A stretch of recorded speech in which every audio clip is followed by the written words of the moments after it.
Oh, so fabulous.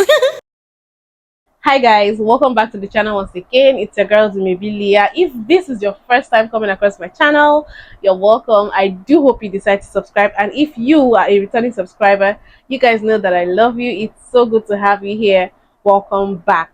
So today's video is strictly for educational purposes. Please don't go searching out the people that I talk about in this video. Don't send them any form of hate comment, threats, or violence.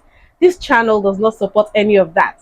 So this palm colored girl got up, woke up, took her phone and decided to film this thing that she thought she ate when she did this. She thought she said something very phenomenal and philosophical. Let me just play her video.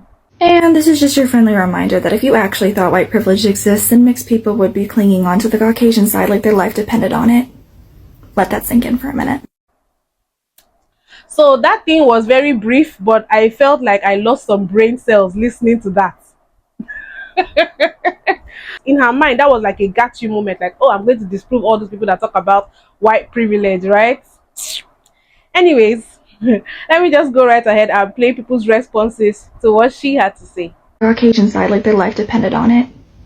Ooh, y'all make it so easy. So easy that it makes my hard to correct you. So depending on that mixed person, right?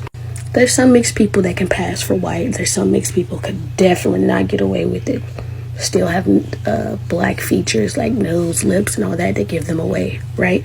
But there are some that can pass for white. And there are some, historically actually. Anita Hemmings, first black graduate. No one knew because she didn't tell nobody. And I wonder why. And this was like 40 years before they even accepted African Americans in that college. Wonder why she didn't tell them she had black ancestry. White privilege. So with that being said, did she cling to her Caucasian side? You actually thought white privilege exists. This video is for anyone who believes that white privilege doesn't exist. I'm not sure that one video can change someone's mind, so my goal here is simply to plant some seeds. I'm in my seed planting era, if you will, because if I can use this account and the platform that I have to cause one white person to go, that's some good points, then it's worth it. So Lauren, I hope you and anyone else that thinks like you stays and listens. White privilege is being able to say, I'm not really a political person, which is something that I hear from white people often. Being able to say that is an absolute privilege that Black, Indigenous, other people of color, disabled folks, and other marginalized communities simply do not have. White privilege is being able to walk into any cosmetic section and finding your shade of foundation. White privilege is not having, but should be having, difficult conversations with your young children about race and racism and how there are people in the world who will hate them solely because they have a little bit more melanin in their skin. White privilege is growing up and being able to own dolls that look like you, seeing Disney princesses that look like you. And yes, that has started to shift in recent years, but there are Black people today that can testify that when they were growing up, there was only one type of doll that looked like them, if there was any at all. And it wasn't even until 2009, I was in college at the time, that we got our first Black Disney princess, and she was a frog for most of the movie. White privilege is being able to walk into any hair salon and knowing without a shadow of a doubt you're going to be able to find a stylist who is competent in how to cut and style your texture of hair. White privilege is getting pulled over by a cop and the only thing that you're nervous about is getting a speeding ticket instead of worrying that you might say or do something that will get you killed. White privilege is not being followed closely around in a store because employees have assumed, based on the color of your skin, that you might steal something. White privilege is being given the benefit of the doubt in a lot of different situations solely just because you look like you're a nice person. White privilege is being able to travel freely to pretty much anywhere in the world and being welcomed by the people that live there. White privilege is interviewing for a job and not having to worry about your natural hair or if the interviewer has already written you off just because of the color of your skin. And that's not even close to being a complete list. Let me end with this. If you could choose to be Black, would you? That's kind of a rhetorical question because any white person that answers yes is a liar. Because you see and are fully aware of how Black people are historically and presently treated in this country and globally by white people and the systems that we uphold. And you know damn well you wouldn't choose that for yourself. That is white privilege. And it is absolutely sinister that in the year 2023, there are white people like you who are acting completely aloof to having said privilege. And that is white privilege. Caucasian side like their life depended on it. This is how I know this chick has never left Pocatello, Idaho, or wherever the she's from. I'm from Latin America, which makes me Latino. Not Hispanic, but Latino. I have spoken with other Latinos who look exactly like me, same complexion, same hair, same eye color, everything, that will insist and swear to their grave that they are not black. If you actually had the wherewithal to leave Mayberry for 5 seconds, you could actually experience this too, because it is not uncommon. For every single Heather Heyer type white woman that I come across, there is this Tommy Lauren, Laura Ingraham wannabe white woman as well. And their entire persona always reminds me of that one lady in SpongeBob who doesn't like chocolate. No pun intended. Hanging on to the Caucasian side like their life depended on it. Wow. I mean, you really cracked the code. You said nothing, okay? So first of all, whenever we're talking about privilege in this context, it's typically something that you're not seeing automatically. And in order to explain what I mean by that, I'm going to use an example of my own privilege. I am an able-bodied person. And to make this example even more specific, I'm going to say that I do not use a wheelchair. Whenever I leave my house, I just leave my house. I don't have to think about accessibility parking. I don't have to make sure buildings have elevators. I don't need to make sure that buildings have ramps. I don't need to make sure that buildings have bathrooms that can accommodate me. And the list goes on. That is an example of privilege that I have as an able-bodied person. And because I have this privilege, it's not something that I think about it off the top of my head. That is what privilege in a systemic sense means. And when we're talking about privilege, specifically white privilege and mixed people, this is where we get into colorism. Now, colorism is this idea that the lighter you are, the more favored you are by society. And so because privilege in this context is something that's not necessarily tangible, there are mixed people, including myself, who are already benefiting from white privilege. And the reason why is because of being lighter skinned. Colorism is a direct child of white privilege. Now, this doesn't mean that mixed people don't experience some type of race, especially ones who do appear more ethnic. But it does mean that for many of us who do look more racially ambiguous, we are not receiving the same type of backlash of discrimination as people who look more ethnic. And now I'm going to throw out some statistics that show some privilege that white folk do have. So firstly, Black and Hispanic people were 3 times more likely to be searched during a traffic stop than a white person. Black people are 2 times more likely to be arrested and 4 times more likely to experience the use of force during a traffic stop. Prospective parents adopt white children and mixed children so much more than Black children that agencies have lowered the cost to adopt Black children. Black people have the highest poverty rate at 19.5%, with Hispanics close behind. The poverty rate for Black people and Hispanics is more than double that of non-white Hispanics. Black folks are 7.5 times more likely to be wrongly convicted of murder than white folk. And they are 80% more likely to be innocent as opposed to other races. And the statistics continue. This is the privilege that we're talking about. It doesn't mean that your life is not hard. It just means that your life is not hard because of your skin color specifically. People would be clinging on to the Caucasian side. You just came to the most public place on the planet. I can't stress it enough. The whole world is here to exercise your white privilege as a means of proving it doesn't exist. Well, if white privilege exists, then how come mixed people don't pretend to be us, like they're dog breeds? What about multiracial people who don't have a Caucasian side? You realize there's more than 2 options, right? Why don't they pretend to be us? Your why. Because you ought to be embarrassed, but you don't have the sense. Onto the Caucasian side like their life depended on it. Oh, you sweet child. You look so proud of yourself. I'm almost not going to enjoy this. Almost. Given your take in that video, I'm going to assume that you have not heard of the term blanqueamiento or the phrase mejor la raza.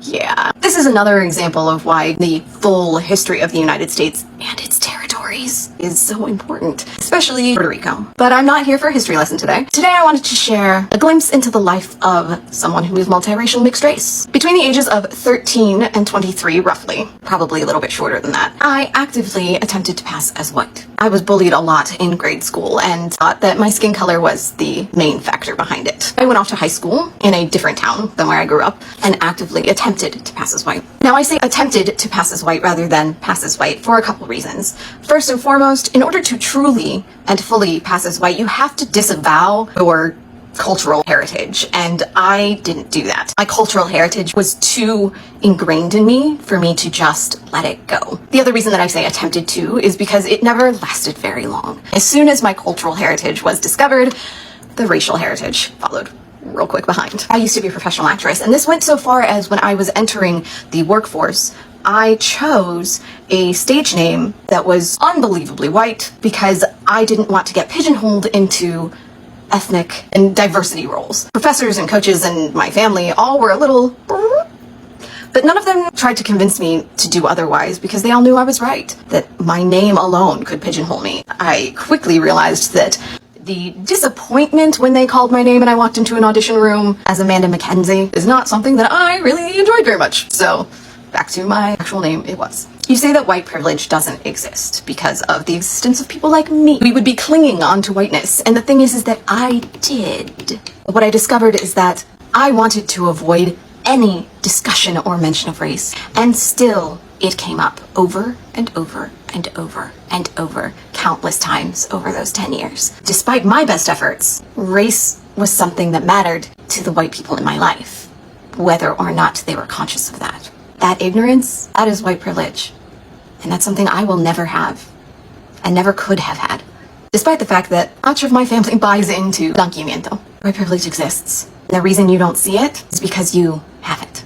It's not your or anyone else alive's fault white privilege exists. All that we are asking for is that you take the time to notice it and not perpetuate it any longer. Onto the Caucasian side like their life depended on it. Okay, then I have a question. So how would a mixed individual cling to their Caucasian side like their life depended on it if visually they did not appear to be Caucasian to society? The answer is they could not. I'm not sure how many mixed individuals you have met, but I have met quite a few. And for the purpose of this video, let's say a white person and a black person procreated and had a mixed child. Now that child could grow up looking like just about anything, but more times than not, the Caucasian genes seem to be recessive. And so in this example, let's just say that the child appeared to be black, because that's also another hard thing to pinpoint. I don't know how many black people you have met, but they come in many, many, many different beautiful shades of brown. So anyways, let's take that child and say that they appear to be black more so than they appear to be Caucasian. How do you expect them to cling to their Caucasian side like their life depends on it if everybody views them as black? Now let's just say that child ran with what you're saying and clung to their Caucasian side like their life depended on it and told everybody that they were Caucasian. You don't think society would look at them like they're absolutely crazy? And we all know what happens to crazy black people in a society ran by white privilege. This is just your friendly reminder that if you actually thought white privilege... What I want to talk about is the idea of white privilege and disability. So, while it is true that if I am at a table of all white, Christian, cisgender, straight individuals, I don't have any privilege, or I have very little privilege, because just simply based on my disability, I am looked at as less than. However, if you were to put me at a table or in a room with individuals who are people of color, not Christian, not straight, not cisgender, etc., then I still possess some privilege, even as a woman with a disability, because of the color of my skin. And then to go even further than that, if I'm in a room or at a table with individuals where everybody is disabled, but there are people who sit at the intersection of having a disability and being a person of color, or being trans, being Muslim or Jewish, then yes, I absolutely possess a ton of privilege in that situation. Because statistics show that navigating the world as a person who is just disabled and is white is going to be a lot easier than navigating the world as a person with a disability who is also African American or Arab American or Jewish or Muslim or gay or transgender. So, and I say this also to my fellow individuals with disabilities who are straight, white, and cis. You do have a lot of privilege. And I hope that this was helpful to educate you, because there was a time that I thought that I possessed no white privilege because of my disability. And I am grateful for the people who called me in and called me out and said, you need to rethink that because it's just not true. Then mixed people would be clinging on. That makes no sense, right? Because look at me, right? I'm biracial. My mom is white Mexican. My dad is black, right? And I have privileges being light-skinned. I know that. But if there's one thing I don't have, it's white privilege, and I could never get it. Sorry, not me. Could never happen. Go to hell. I don't even have much to say, you guys. The truth is, anybody in America in the year 2023 that is still trying to deflect or deny or disprove that there's white privilege, I don't know if you're living under a rock. I don't know what your problem is. Can you just accept that you all have advantages and keep it moving?